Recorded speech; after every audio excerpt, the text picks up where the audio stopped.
खुलुमबाय आं सिबिरानि ब्रह्म गोजोन फुंबिलिनि बयनिसिमबो गाहाम हामलायनायखौ जासिहरनाय थाबाय नोंथांमोननि थाखाय आं माखासे खौरां लानानै फैबावबाय अन्नानै भिडिअखौ जोबजासिम नायलांदो थाद'नाय गैयै आयेन बेरेखा मोसौनि फालांगि सोलिदों रायजोआव गुबुन गुबुन राहाजों मोसौनि फालांगि खालामनो नाजादों आयेन बेरेखा मोसौ फालांगिरिफोरा नाइट सुपार बासनि सिङावनो मोसौखौ सोनानै आयेन बेरेखायै लांखुमानो नाजानाय जाथाया सोराङाव फैदों नाइट सुपार बासनि सिङाव मानै 25 मोसौखौ जख्लाबन्दा पुलिसा हमनो मोन्दों अरुणाचल प्रदेशनिफ्राय आयेन बेरेखायै नगावनि रुपहि हाटसिम गंसे नाइट सुपार बासनि सिङाव मोसौ लांखुमानाय खौरांखौ मोननायनि उनावनो जख्लाबन्दा पुलिसा सोरांसि 3 रिंगासो समाव सिग्रोमनाय हाबाखौ मावदोंमोन नाथाय सिगनेल होसेयावबो बासआ लाखियाखैमोन आरो उनाव बास सालायग्रा आरो हेन्डिमेना बासखौ एंगारनानै खारखुमालांदोंमोन नाथाय पुलिसनि आखायाव हमजानो गोनां जादों बास सालायग्रा आरो हेन्डिमेन लोगोसे बासखौबो हमनो हादों हमजानाय सानैनि मुङा हाबिबुर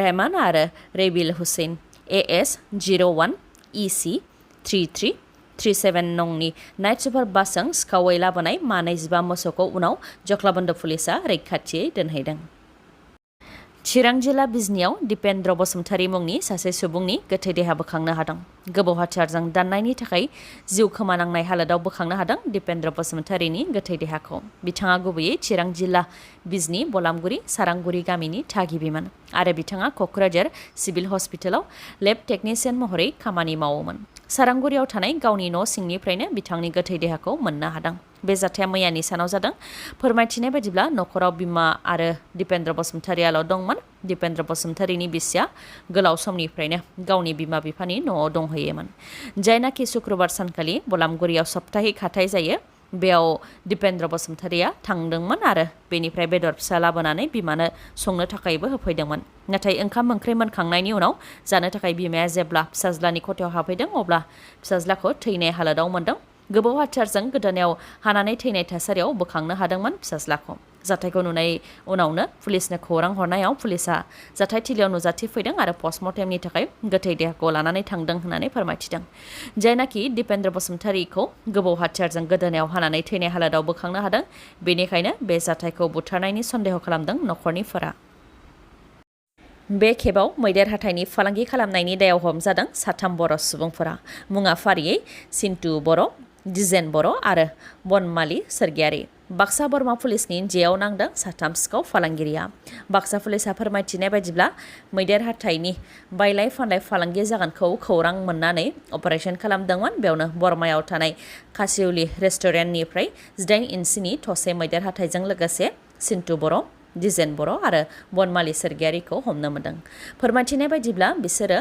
दारागावनिफ्राय मैदेर हाथाइखौ लानानै फैदोंमोन रां जाख्ल'नायनि दायाव साफानि उनाव साफा हमजादों सोरखारि मावख'गिरिफ्रा फिन सासे लाट मण्डल हमजादों directorate of vigilance and anti corruption Assam हान्जानि आखायाव लाट मण्डलनि मुङा रन्जित महन्त बिथाङा नगाव सदर सार्कोलाव मावोमोन हा नामजारि खालामनायनि मुङाव रां दाबि खालामदोंमोन लाट मण्डल रन्जित महन्तआ रां दाबि खालामजाग्रा सुबुङा रां होनो गोसो गैयैलाय directorate of vigilance and anti corruption Assam हान्जानो खौरां होनायाव बिथांमोननि जेयाव नांदों रन्जित महन्तआ रां लाफुबाय थानाय समावनो रांजों लोगोसे हमनो हादों रन्जित महन्तखौ बे खौरांखौ आसामनि स्पेसियेल DGP जिपि सिं बिथाङा टुइट खालामनानै फोसावदों लाट मण्डल रन्जित महन्तखौ हमनायनि सिगां पुलिस अफिसार सबिन पाल दासखौबो directorate of vigilance and anti corruption आसामनि हान्जाया हमदोंमोन सबिन पाल दासआ गवालपारा जिल्लानि माथिया पुलिस थानानि एसिस्टेन्ट साब इन्सपेक्टरमोन रां जाख्ल'नायनि दायाव बेबायदिनो गोबां सोरखारि मावथिफोरा हमजाबोदों नाथाय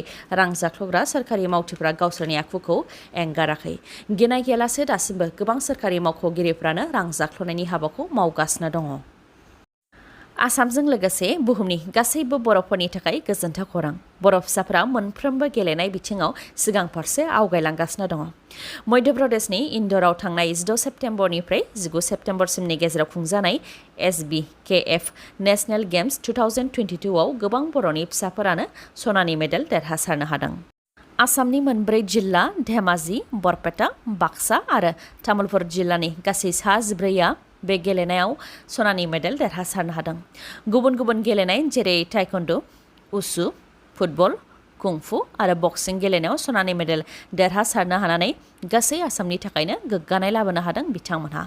मध्य प्रदेशनि इन्दराव खुंजानाय SBKF नेशनेल गेम्स 2022 आव सनानि मेडेल देरहासारनो हानाय गेलेगिरिफोरनि मुङा फारियै बाक्सा मेदा बामुन्दबा गामिनि सोगोमसार नार्जारी बिथाङा टाइकन्ड'आव मोननै सनानि मेडेल देरहासारनो हादों। धेमाजि जिल्ला सिमेन्सापरिनि दिलतरन गयारी मनेश्वर बर', तामुलपुर जिल्ला महरीपारा गामिनि जिलमणि बर', नावकाटानि हेनारानि बर', मसलपुरनि अनिराज ब्रह्म बिथांमोननि अनगायैबो दानसोरां दैमारी, करण बसुमतारी, चिन्मय रामसियारी, अरनजित रामसियारी आरो माखासे गासै 14 सनानि मेडेल देरहासारनो हादों। बिथांमोननि अनगायैबो जम्मु एन्ड काश्मीराव खुंजानाय माहारियारि थाखोनि पावार लिफ्टिं बादायलायनायाव बाक्सा जिल्ला बरमानि बिकास रामसियारीया सनानि मेडेल देरहासारनो हादों। बिथांनि देरहासारनो हानायखौ लानानै ओनसोलनि सुबुंफोरा रंजाखांदों आरो दुंब्रुदै बिथां बिकास रामसियारीखौ बरायदों। रायजोनि 11,236 सुबुंफोरनि मोखाङाव रंजानायनि बाना। रायजोआव मैयानि सानाव 11,236 बिजाथिफोरनो साख्रिनि थिसनलाइ रानदों आसामनि गिबि मन्थ्रि डक्टर हेमन्त बिश्व शर्माया। गुवाहाटीनि खानापारानि भेटेनारि कलेजनि गेलेग्रा फोथाराव मोन 24 बिफानाव सा 11,236 बिजाथिफोरनो थिसनलाइ राननानै होदों आसाम सोरखारा। बिसायख'थिनि समाव 1 लाख लाइमोनफोरनो साख्रियाव थिसननो थाखाय खोथा होनाय लेखायैनो गुबुन गुबुन बिफानाव साख्रिनि थिसनलाइखौ गथायदों। मोन 24 बिफाननि मादाव हम एन्ड पलिटिकेल डिपार्टमेन्टआव 5,000नि गोबां, स्कुल इडुकेसनाव 3,000नि गोबां, हायार एन्ड टेक्निकेल इडुकेसनाव फ्राय 900, PWDआव 300नि गोबां, हेल्थ एन्ड फेमिलि डिपार्टमेन्टआव फ्राय 300सो आरो बेबायदिनो गुबुन गुबुन बिफानाव गासै 11,236 लाइमोनफोरनो थिसनलाइ राननानै होदों, जेराव रोजा रोजा लाइमोनफोरजों लोगोसे लाइमोनफोरनि नखरनिया साख्रिनि थिसनलाइ राननाय हाबाफारियाव होंगो दोंगो खुसिजों बाहागो लाहैदों। आसामनि गिबि मन्थ्रि डक्टर हेमन्त बिश्व शर्माया फोरमायथिनाय बायदिब्ला 1 लाख लाइमोनफोरनो साख्रि होनो खोथा होनायनि मादाव डक्टर हेमन्त बिश्व शर्मा दैदेननाय BJP सोरखार फैनायनि गिबि बोसोराव 4,779 लाइमोनफोरनो थिसनथाइ राननाय जादों। नैथि बोसोराव 22,958 लाइमोनफोरनो थिसनथाइ राननाय जादों।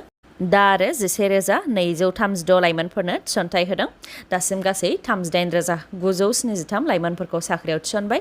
बेनि अनगायैबो थार्ड आरो फर्थ ग्रेडआव 26,000 पस्टनि थाखाय रिक्रुटमेन्ट होनायनि प्रसेसआ जागायबाय आरो थाबैनो 10,000 पस्टनि थाखाय एडभार्टाइज फोसावगोन होननानै फोरमायथिदों डक्टर हेमन्त बिश्व शर्मा बिथाङा। हरनि समाव सारअन्थाइ गावनायजों खेबसेयैनो मानै मोसौ, मानै बोरमानि जिउ खहा आरो सासे फरायसुलिया खुनुरुखुमै जिउ रैखा मोननो हादों। चिरां जिल्ला भारत भुटान सिमनानि साखाथियाव थानाय दादगारि हाथिसार ओनसोलनि 2 नं खाग्राबारि गामिनि रतन मुसाहारिनि न'आव हरनि समाव सारअन्थाइ गावदों। फोरमायथिनाय बायदिब्ला न'नि इन्जुराव सारअन्थाइया गावदों, जायजों मानै मोसौ, मानै बोरमानि जिउ खहा जादों। बेनि अनगायैबो नखरनि सुबुंफोरनावबो एसेयै सारअन्थाइया गावदों, नाथाय फिसाजोनाव एसे बांसिनै नांदों, जायजों खुनुरुखुमै जिउ रैखा मोननो हादों होननानै फोरमायथिदों।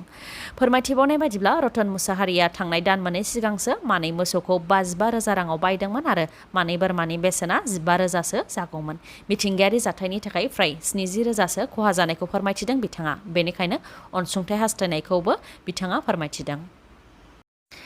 22 बोसोरनि उनाव गिबि खेबनि थाखाय नेशनेल कंग्रेस प्रेसिडेन्टनि बिसायख'थि खुंगोन। बेनिख्रुइबो गोसो होथावनासिन दि कंग्रेस प्रेसिडेन्टनि बिसायख'थियाव राहुल गान्धीया बिजाथि महरै गसंनाय नङा।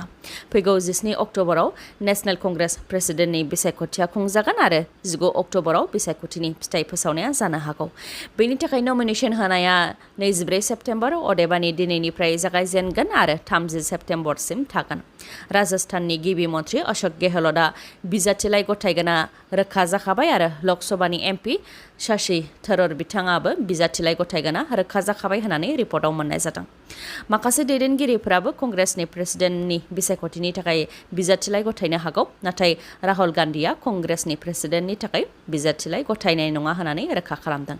मिथिनो मोननाय बायदिब्ला गान्धी फेमिलिनिफ्रायनो नेशनेल कंग्रेस प्रेसिडेन्टनि थाखाय रावबो नमिनेसन होनाय नङा। गिख्रंथाव लामानि जाब्रबथायजों सासे आइजो डक्टरनि जिउ खहा। गंसे बास आरो आइजोनि साखा खबब्रै गारिनि गेजेराव नगावआव गोख्रों सौग्रावलायनाय जादों। जायजों नगावनि 30 बोसोर बैसोनि आइजो डक्टरा जिउ खोमानो गोनां जादों। बासआ आसाम पुलिस बेटेलियननि पुलिसफोरखौ काजिरङा फारसे लांगासिनो दंमोन। बेयावनो सौग्रावलायनाय जाथाया जानो मोन्दों। जाथाय जानायनि उनाव बास सालायग्राया खारखुमालांदों। जायनाखि बास आरो कारनि गेजेराव गोख्रोङै सौग्रावलायनाय जाथाय जादों। बेनिखायनो बे जाथायाव आइजो डक्टरनि गारिया गाज्रियैनो बायग्रेबदों। जायनि थाखाय जोखोम जानाय हालोदाव गोलाव सम गारिनि सिङावनो थानो गोनां जादों आइजो डक्टरा। गोलाव समनि उनाव गारि सिंनिफ्राय बख'नानै बिथांखौ देहा फाहामसालियाव लांदोंमोनब्लाबो बिथांखौ देहा फाहामसालिनि डक्टरा थैबाय होननानै फोसावदों। दिनैनि भिडिअ'आ एसेनोसै। गाबोन आरो गोदान भिडिअ'जों लोगो मोनफिनबावगोन। नोंथाङा दासिमबो आंनि चेनेलखौ साबस्क्राइब खालामाखैबा अन्नानै साबस्क्राइब खालामदो। लोगोसे लाइक, कमेन्ट आरो शेयार खालामनो दाबाव। गोजोन्थों।